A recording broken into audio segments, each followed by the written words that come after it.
January 11th, 2025. The Wild Card Round. A day that lives in infamy for the powder blue faithful and stands as a monument of arrival for the boys from H-Town. You remember the play. You remember the feeling.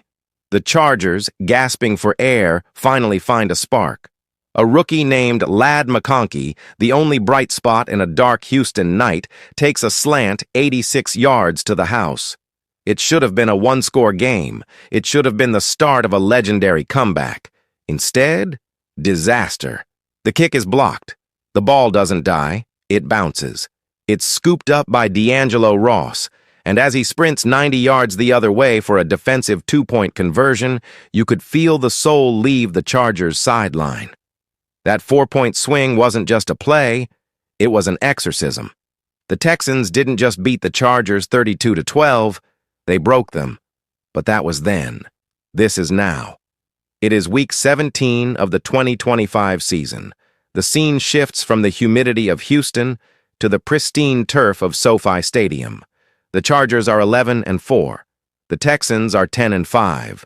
Both teams are riding winning streaks that defy logic. Both teams possess defenses that are suffocating the rest of the league, and both teams are looking into a mirror. This isn't just a rematch, it's a reckoning. Can Justin Herbert overcome the ghost of playoff past? Can Cade Stroud prove his dominance travels west? And in a battle of the NFL's two best defenses, who blinks first? Buckle up. We are going deep, deeper than you've ever gone, into the chess match that will define the AFC playoffs. Welcome back, football scholars. Today, we aren't just skimming the surface, we are dissecting the Week 17 clash between the Houston Texans and the Los Angeles Chargers. If you love trench warfare, schematic chess matches, and playoff implications that require a degree in calculus to understand, you are in the right place. This game matters more than anything else on the slate. The Chargers are fighting for the AFC West crown and the #1 seed. The Texans are fighting to clinch a playoff berth and leapfrog the Chargers in seeding. This is the revenge game of the year. The Chargers have had this date circled since that humiliating wild card exit. We have the NFL's top-scoring defense meeting another top defense. It's an immovable object meeting another immovable object. By the end of this deep dive, you will understand why Cade Stroud is statistically poised to dissect the Chargers' specific coverage shell if he survives the pass rush. You will understand how Justin Herbert has become the league's best chaos quarterback, and why that might be the only thing that saves Los Angeles. You will know the granular details of the injury crises decimating both offensive lines. You will grasp why the betting markets are reacting strangely to the under. To understand the present, we must respect the past. The Chargers enter this game with an 11-4 record, having won 4 of their last 5 contests. They are peaking, but the scar tissue from January 2025 remains. In that wild card game, the Texans forced 5 turnovers. 5. Justin Herbert threw 3 interceptions. It was a complete systematic failure by Los Angeles. Fast forward to today. Jim Harbaugh, in his second year, has labeled this game the most important of the year. On the other side, the Texans are 10-5, riding a massive 7-game winning streak. They started slow but have clawed back behind a historic defensive run. If the Texans win this game, they tie the Chargers at 11-5.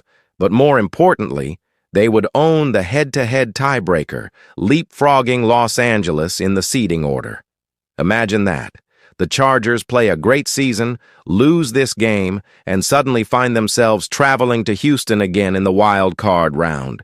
That is the nightmare scenario Los Angeles is desperate to avoid. DeMeco Ryans has built a culture of swarm in Houston. Jim Harbaugh has instilled a culture of toughness in LA. Both teams rely on elite defense and efficient, if sometimes erratic, offense. The Texans are 4-3 on the road this year, while the Chargers are a formidable 6-2 at SoFi Stadium. The venue matters. The history matters. But the matchups matter more. Let's talk about Cade Stroud. The narrative on Stroud this year has been mixed. His raw numbers are slightly different than last season, but his efficiency in specific situations is fascinating. To understand how he matches up against the Chargers, we have to talk about zone coverage. Stroud has been highly effective against zone looks, processing space incredibly well, and finding soft spots in defense.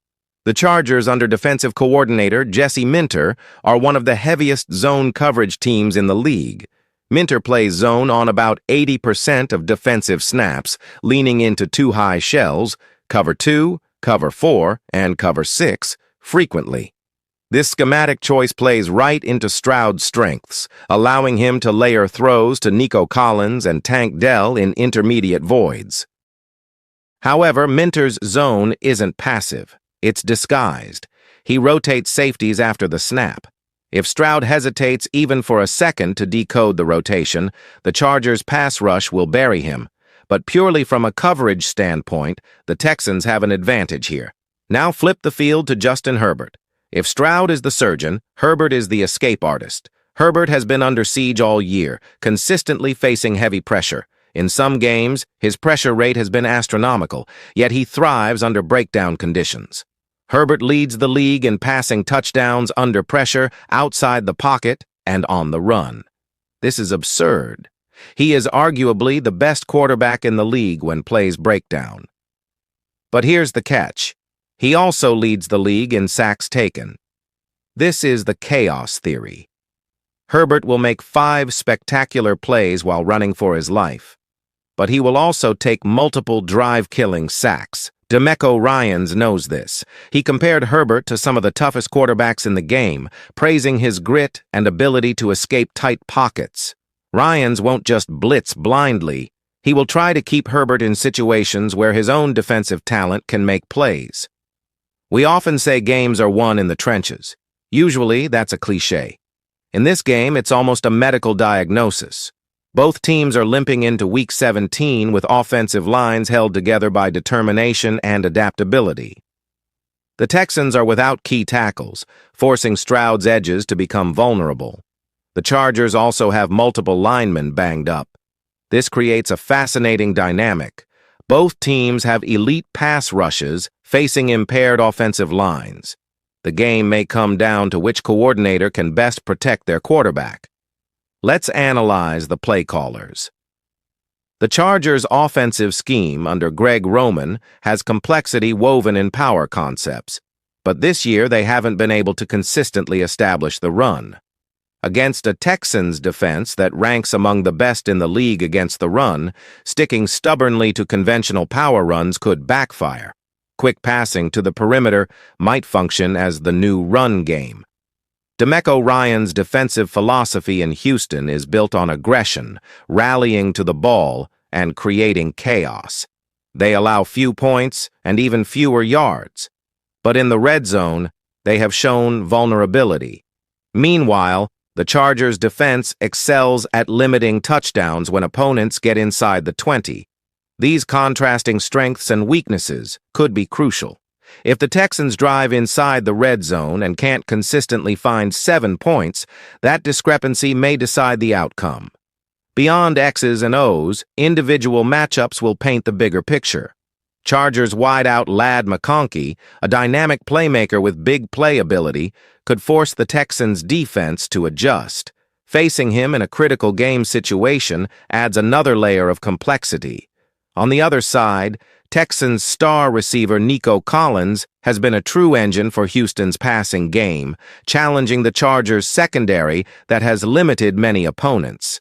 In a defensive slugfest, special teams matter.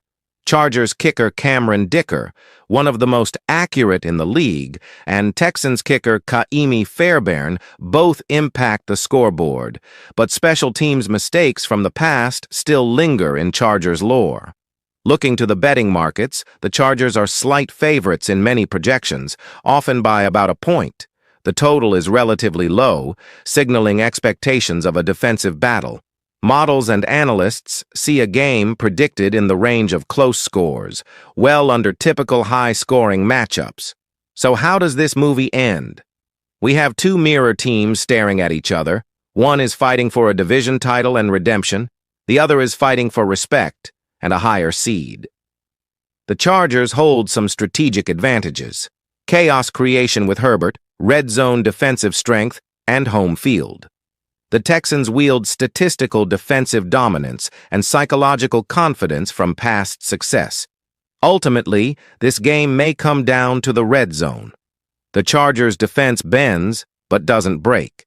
The Texans' offense may struggle to finish drives. In a game of inches, that difference could decide it. My prediction: the Chargers exorcise the demons.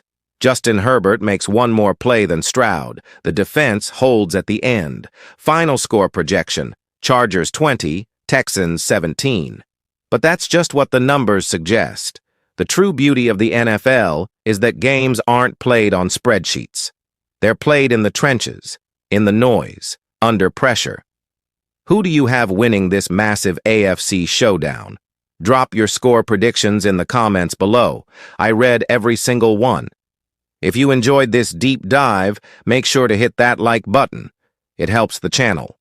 And subscribe, because next week we're breaking down the entire playoff bracket scenarios for every AFC team. Until then, class is dismissed.